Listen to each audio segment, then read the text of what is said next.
বিশ্বের সাথে পাল্লা দিয়ে আমদানি রপ্তানির গতি বাড়াতে চট্টগ্রাম বন্দরের সক্ষমতা বাড়ানোর বিকল্প নেই বলে জানিয়েছেন বিডা ও বেজা নির্বাহী চেয়ারম্যান চৌধুরী আশিক মাহমুদ। অন্যদিকে ব্যবসায়ীরা বলছেন, বন্দরের পাশাপাশি অর্থনৈতিক অঞ্চলগুলোতে গ্যাস, পানি, বিদ্যুৎ সুবিধা দ্রুত নিশ্চিত করা না গেলে আগ্রহ হারাবে বিদেশি বিনিয়োগ। চট্টগ্রাম থেকে আরও জানাচ্ছেন সৈয়দ তামিম মাহমুদ। বাংলাদেশকে একটি উৎপাদন কেন্দ্র হিসেবে গড়ে তুলতে হলে বন্দরগুলোর উন্নয়নের বিকল্প নেই। আর তাই লালদিয়া চর কিংবা বে টার্মিনালের মতো গুরুত্বপূর্ণ ও অত্যাবশ্যকীয় মেগা প্রকল্পগুলোর জট খুলতে শুরু করায় অর্থনৈতিক হাব হিসেবে চট্টগ্রামের সম্ভাবনা এবার উজ্জ্বল হয়ে উঠছে। আন্তর্জাতিক বাণিজ্যে সক্ষমতা বাড়াতে অনেক আগেই গভীর সমুদ্র বন্দর নির্মাণ করেছে পাকিস্তান, শ্রীলঙ্কা ও মিয়ানমার। ভারতও শুরু করেছে গভীর সমুদ্র বন্দর নির্মাণের প্রক্রিয়া। দেরিতে হলেও স্বপ্নের গভীর সমুদ্র বন্দরের টার্মিনাল নির্মাণ শুরু করতে যাচ্ছে চট্টগ্রাম বন্দর। বে টার্মিনাল সহ সংশ্লিষ্ট প্রকল্পগুলো দ্রুত বাস্তবায়নের পাশাপাশি চট্টগ্রাম বন্দরকে ঘিরেও রয়েছে সরকারের নানা পরিকল্পনা। এর পাশাপাশি পোর্ট ফ্যাসিলিটি বাড়ানোর তাগিদ বন্দর কর্তৃপক্ষের। এই লেবারদেরকে আমরা যদি একই স্কিল লেভেলে নিয়ে আসতে পারি, তাহলে কিন্তু এই লেবারদেরকে আমাদের ভবিষ্যতে তাদেরকে ট্রেন আপ করে এই পোর্ট অপারেশনের পুরো ইন্ডাস্ট্রি, গ্লোবাল যে ইন্ডাস্ট্রি, এটা কিন্তু একটা হিউজ ইন্ডাস্ট্রি। এই গ্লোবাল পোর্ট অপারেটররাই আমাদের লোকজনকে নিয়ে অন্য দেশে পোর্ট অপারেট করাবে। ভিয়েতনামে total the number of ports they have is 44, 44টা পোর্ট আছে এবং তাদের হ্যান্ডলিং ক্যাপাসিটি হচ্ছে 47 মিলিয়ন, আমাদের হচ্ছে 1.29 মিলিয়ন, আর সেটা আমরা সবগুলা পোর্টকে অ্যাক্টিভেট করার পরেও হবে হচ্ছে 7.8 মিলিয়ন। আমাদের এপিএম টার্মিনালও হবে, বে টার্মিনালও হবে। এপিএম টার্মিনালের জন্য এপি মোলার নামক একটা প্রতিষ্ঠান, যেটা হচ্ছে ওয়ার্ল্ডের one of the leading terminal operator, marks line APM molar, তো এরা সেটা ইনভেস্ট করার জন্য সরকারের সাথে তাদের একটা এমওইউ হয়েছে।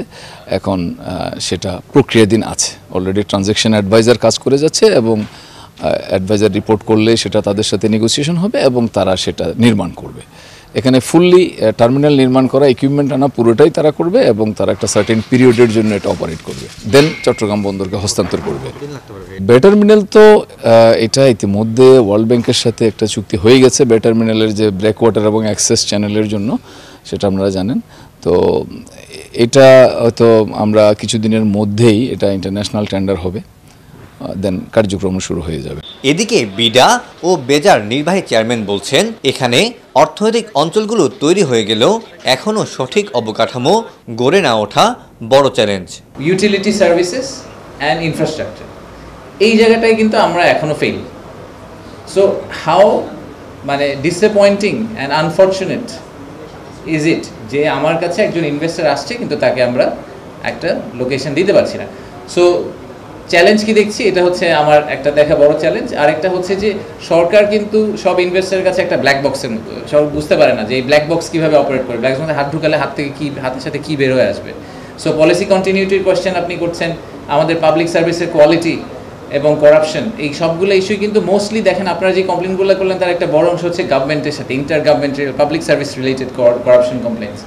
তো এই জায়গাটাতে এখনও কাজ করার আনলিমিটেড অ্যামাউন্ট অফ কাজ করা বাকি আছে। সো আপনি যদি মেইন দুইটা চ্যালেঞ্জ বলেন, আমি মনে করি সরকারের একটা হচ্ছে যে সরকারের যে ব্ল্যাক বক্স, এই ব্ল্যাক বক্সটাকে আমরা কতটুকু ট্রান্সপারেন্ট করতে পারি, এটা আমার একটা বড় চ্যালেঞ্জ। আর একটা বড় চ্যালেঞ্জ হচ্ছে যে ল্যান্ডটা সলভ হয়েছে কিন্তু সাথে ইউটিলিটির পার্টটা আমরা আসলে এখনো রিজলভ করতে পারিনি, এইটা আমাদেরকে আসলে রিজলভ করতে পারতে হবে।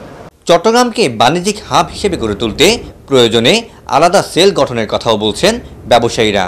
আমদানিকারক রপ্তানিকারক আছেন, তাদেরকে সবাইকে নিয়ে এটির উপযুক্ততা কোথায়, কিভাবে, সেগুলোকে যদি নির্ধারণ করে যদি একটি প্রায়োরিটি বেসিস কাজ করা হয়, অবশ্যই এটির সুফল আমরা অবশ্যই পাবো। কারণ আমরা জানি যে আমরা দেখছি প্রচুর বিদেশি বিনিয়োগকারী কিন্তু অনেক বড় অ্যামাউন্ট, আমরা যেটুকু শুনেছি যে গত কিছুদিন আগেও যে প্রায় $8 বিলিয়ন মতো একটা বিনিয়োগ বিভিন্ন ক্ষেত্র থেকে আসার বন্দর কেন্দ্রিক, সেই বিনিয়োগটা কিন্তু আমাদের জন্য আসার একটি সম্ভাবনা আছে। তো এটিকে যদি এখন এইভাবে যদি তাদেরকে এনকারেজ করা যায় এবং সেই সম্ভাবনার দিকটা যদি তাদের সামনে তুলে ধরা যায়, আমার ধারণা যে সেই বিনিয়োগকারীরা কিন্তু এই অফারগুলো কিন্তু তারা লুফে নেবেন। সংশ্লিষ্টরা বলছেন, পরিকল্পনা অনুযায়ী এই প্রকল্পগুলো বাস্তবায়ন হলে তৈরি হবে কাঙ্ক্ষিত কর্মসংস্থান। সৈয়দ তামিম মাহমুদ, এটিএন বাংলা, চট্টগ্রাম।